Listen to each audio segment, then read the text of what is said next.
राजा अमेरिकामा सिपेज किन्न गएका थिएनन्। अमेरिकाले नेपाललाई देशै मान्न तयार थिएन। रुसले त नेपाल भारतकै हिस्सा हो भनिरहेको थियो। चीनले सगरमाथा आफ्नो दाबी गरिरहेको थियो। त्यो बेलामा राजा सबै देशमा गएर कोल्ड वारको बेला थियो त्यो।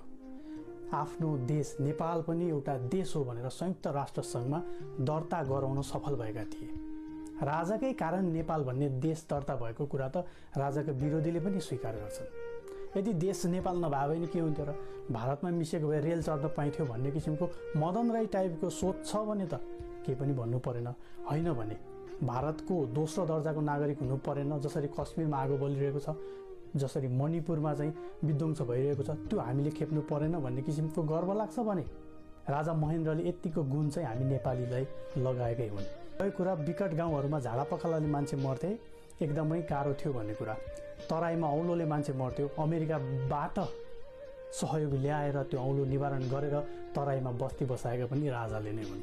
राजालाई पनि यो कुरा थाहा थियो आफ्ना देशका जनता कसरी मरिरहेका छन् भन्ने कुरा।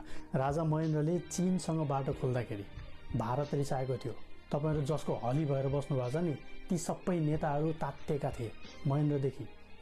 अमेरिकाले स्पष्टीकरण सोधेको थियो माओको देशसँग किन बाटो खोलेको भनेर। त्यतिखेर साम्यवाद मोटर चढेर आउँदैन भनेर राजाले अमेरिकालाई जवाब दिएका थिए र हट गरेर त्यो बाटो खोलेको थियो। अहिलेको नेताहरूले त्यस्तो गर्न सक्दैन। त्यति जस चाहिँ उनलाई दिनुपर्छ। बाटो खोल्ने सवालमा छ नि, राजाले जति बाटो खोले त्यही बाटोमा अहिले मोटर गुडेको हो कि। अलि ठुलो बनाइयो होला ऋण ल्याइलाई, तर सबै पूर्वाधार चाहिँ राजाकै पालामा बनेको हो।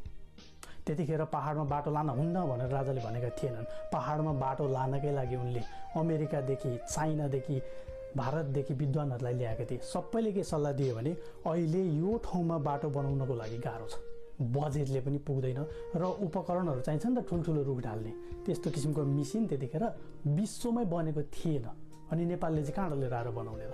त्यसकारण उनीहरूले सल्लाह दिए अहिले सम्म ठाउँमा बनाऊ भनेर पूर्व पश्चिम राजमार्ग राजाले बनाएको हो। त्यो किन बनाए त भन्दाखेरि आफ्नै देशमा जान पनि अर्काको देश भएर जानु पर्थ्यो।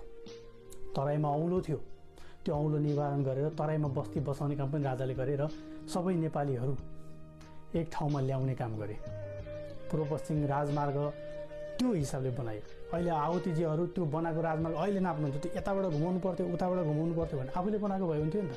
माओवादी कालमा तपाईँले भन्ने गर्नुहुन्छ राजाको पालामा त गोरेटो बाटो थियो, बाँदर लड्ने भिड थियो भने त्यो गोरेटो बाटो पनि माओवादीले भत्काएर हिँड्थ्यो। त्यो झोलुङ्गे पुल पनि माओवादीले काटिदिन्थ्यो।